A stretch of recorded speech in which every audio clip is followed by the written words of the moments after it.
You guys seen Haiti in that little play. He's like, David is like this big compared to Goliath. And so the king is like, well, okay, I guess. And the king gives him this armor and all this stuff. And then David was like, this stuff is too heavy. I can't handle this stuff. I can't wear all this armor. So he took it off and he goes with his shepherd's stick up to Goliath. And what does he do? He goes with his shepherd's stick and 5 stones. And when Goliath sees him, he did the exact same thing. Don't lose focus, guys. Pay attention. When he goes up to Goliath does the same thing that the gentleman did.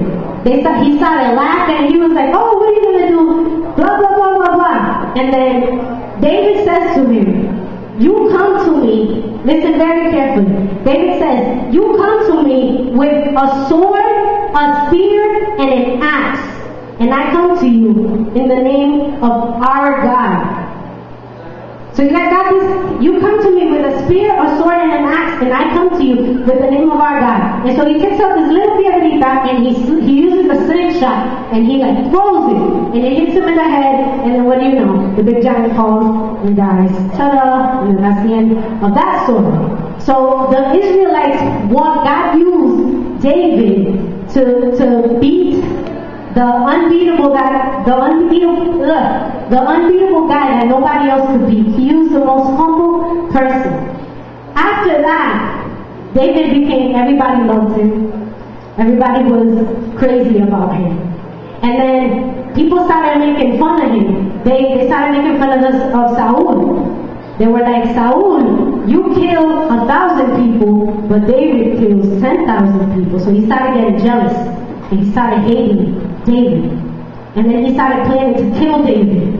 But he couldn't do it because David was protected by God. And so years pass, Saul dies. Well, he ends up killing himself through some big war. And David becomes king. Now God made a promise to David. David ruled for 40 years just in one town. He ruled for 7 years in another. And the point is, this guy was like king for a really long time. And God lifted him up when he was young. God lifted him up when he was young and made a promise to him after he was king. He said, I promise you that I will build a house for you, meaning that your dynasty is going to live forever. And eventually, Jesus Christ fue descendiente de David. Did you guys know that? Jesus Christ was descendiente de David. But, so he seems like a great guy, right? He wrote half of the Psalms. He was king for a really long time. His name occurs in the Bible for more than 1,000 times. He seems like a really nice guy, right? Am I right? Pretty cool guy? Sí. Thank you, Wagner, wherever you are. So, but why? This is the reason why I'm telling you guys this.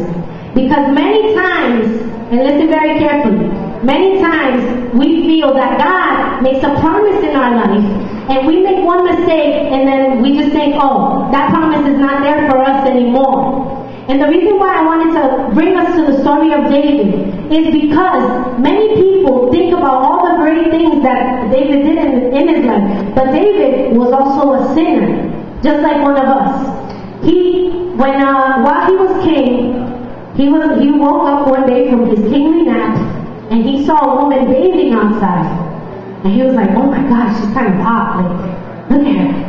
And then he sent his soldiers. He was like, go get her, go get her. And then, they went into his room, and they had some crackers and some tea, and and then afterwards, she went home, and then she sent him a message, and she was like, I'm pregnant. And then he was like, oh God. He was like, damn. So, what he did was, her husband, his name was Urias. And he was in battle. So he was like, venga acá, comandante. Mira, hazme un favor, mándame a buscar Urias. So he came, Urias came to King David, and David was like, mira, I'm going to relieve you of your duties. Go take a little vacation. Go home. Because he figured, if he goes home, and they have some crackers and some tea, like we have some crackers and tea, then nobody will know. But see, lo que él no sabía es que Urias, he was such a decent man, such a good man, that he refused to go home while all his companions were out in war. Because what they used to do back in the day, when they were in war, all the men would abstain from having teas and crackers with their wives as a sacrifice. So he refused to go home. And so when the soldiers informed David that he refused to go home, he was like, anda para porra, what am I going to do now? Why is this guy in this way? Tenía que stay, right? So then what he does is he calls Comandante David. He said, Comandante, ven para acá. This is what you guys are going to do. You're going to put Urias at the front of the line, and then all the other soldiers are going to run so he could get killed. And that's exactly what they did. They put Urias at the front of the line. All the other soldiers ran away, and Urias got killed. And after he died, King David took his wife, her name was something weird. I mean, it was like Bathsheba or something, like the modern day Shaniqua, well, olden day. So her name was Bathsheba, I don't know.